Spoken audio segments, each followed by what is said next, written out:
Games Plus Arcade tersedia hanya di RCTI Plus Super App. Mainkan sekarang. Terima kasih pemirsa Anda kembali bersama kami dan kita akan melihat rekomendasi saham pilihan kami rangkum dalam grafis berikut ini pemirsa. Antara lain adalah saham BBCA yang direkomendasikan buy, BBRI juga direkomendasikan buy. Kemudian juga ada Cleo, ada 3 saham yang berdasarkan info yang kami terima dari Pak Hamzah. Ini adalah saham-saham rekomendasinya pemirsa ya. Oke, kita lanjutkan perbincangan BBCA dan BBRI. Tadi sudah kita bahas Pak Hamzah. Ya. Cleo, mengapa ada Cleo nyelip di emiten perbankan yang Anda rekomendasikan hari ini? Semenarik apa saham ini? Oke, dari pola trennya saya sih melihat ada potensi Cleo uji coba resisten besarnya ya di area 1410 hingga 1460. Jadi menurut saya sih cukup menarik ya karena kemarin sempat terkoreksi namun terjadi rejection ya. Jadi cukup menarik untuk dipantau juga ya untuk Cleo. Berarti Cleo benar-benar berdasarkan teknikal saja? Ya. Oke, 1370 current price sebaiknya strategi untuk memantau saham Cleo di posisi-posisi yang seperti apa Pak Hamzah? Oke, untuk kondisi saat ini sih karena dia sempat menguat di 1440 ya high-nya, menurut saya sih masih ada potensi penguatan lagi ya. Untuk area belinya masih di area 1370 hingga 1395 ya, dengan stop loss-nya di support-nya di 1315 13.15 sebagai ya. stop loss. Ya, dengan target besarnya di 1540. Baik, volume juga harus diperhatikan tidak dari Cleo ini? Tentu, untuk volumenya masih juga dapat diperhatikan ya, karena kalau di kondisi saat ini volumenya juga masih terus menguat, jadi masih ada potensi Cleo melanjutkan penguatannya sih. Baik, masih ada potensi melanjutkan penguatan di mana 1 bulan terakhir ini sudah menguat sekitar 15% ya Pak Hamzah. Ini dia Ya. rekomendasi untuk Cleo, BBRI dan juga BBCA. Baik, itu dia rekomendasi saham pilihan. Kita ke pembukaan perdagangan pada pagi hari ini, peluangnya akan seperti apa? Kalau kita lihat data RTI, Pak Hamzah memang masih melemah, tapi sudah tipis, hanya 0,28% di 7.238. Apakah sentimen pengumuman dari pemerintah soal PPN 12% ini sangat berdampak ke beberapa sektor utama?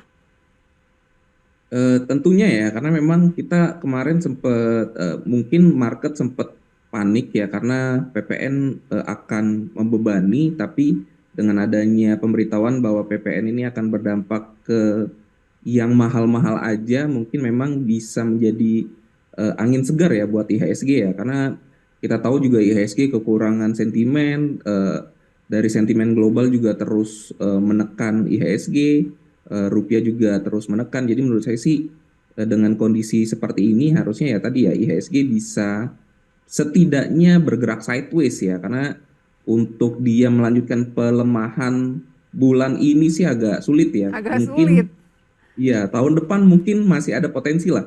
Tapi untuk bulan ini ya karena kita juga tahu bulan-bulan window dressing juga ya banyak sempat kemarin penguatan window dressing ya, walaupun investor asing dan juga dolar kembali join ya sehingga IHSG turun. Jadi menurut saya sih minimal IHSG sideways dulu deh.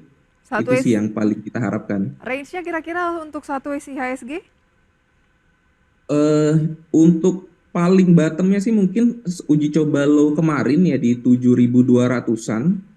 Itu sih harapan besarnya nggak di break ya, karena memang kondisi saat ini dia sudah masuk lagi ke downtrend biasanya, nggak akselerasi karena pekan lalu sempat terakselerasi turun, tapi target di 7.059-nya sudah tercapai. Jadi harusnya sih untuk saat ini masih ada potensi sideways paling tidak hingga 7.200 aja. Baik, kita lihat pembukaan perdagangan sesi pertama pada hari Selasa 17 Desember 2024 pemirsa. Indeks harga saham gabungan melemah berdasarkan data yang kami miliki saat ini, melemah 0,31% di 7.238 pemirsa, dengan deretan saham-saham yang menjadi top gainers antara lain adalah PANI atau Pantai Indah Kapuk 2. Ini lagi-lagi mengalami penguatan sebesar 3%, kemudian ada Cuan pemirsa hampir 4%, Raja, eh, kemudian beberapa saham lain seperti JIHD, IOTF pemirsa, DAAS, dan selanjutnya saham-saham yang menjadi top losers ada Telkom di sana pemirsa yang memimpin. Kemudian juga ada Indofood, ada ISAT, ada AMRT, ada ICBP, ada Java, ada Bird. Kalau kita lihat top losers ya, dan kesehatan ini memimpin pergerakan sektoral dan tekno pada pagi hari ini, properti dan juga ada energi. Saham-saham retail tampaknya yang memimpin top loser selain tadi ada Telkom dan sebagainya ya, tapi ICBP di sana, kemudian mungkin tadi kita bahas ada AMRT. Memang wajar ketika itu pagi-pagi dilepas, mungkin seiring dengan adanya PPN 12% yang meskipun ada paket-paket stimulus selanjutannya juga dari pemerintah.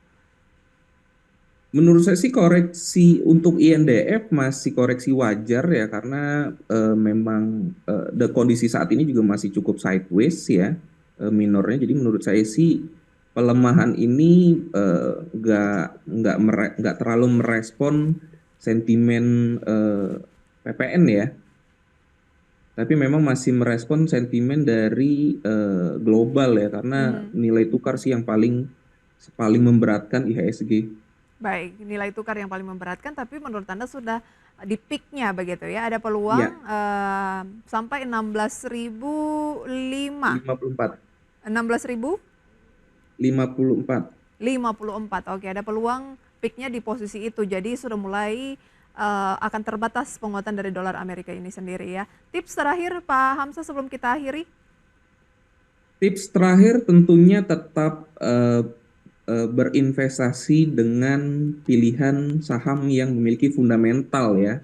Karena di kondisi market yang tidak menentu seperti ini ya, satu-satunya cara ya kita bertahan di saham-saham yang memiliki fundamental yang terus growth ya. Karena dengan berspekulasi di saham-saham value mungkin akan memberikan resiko yang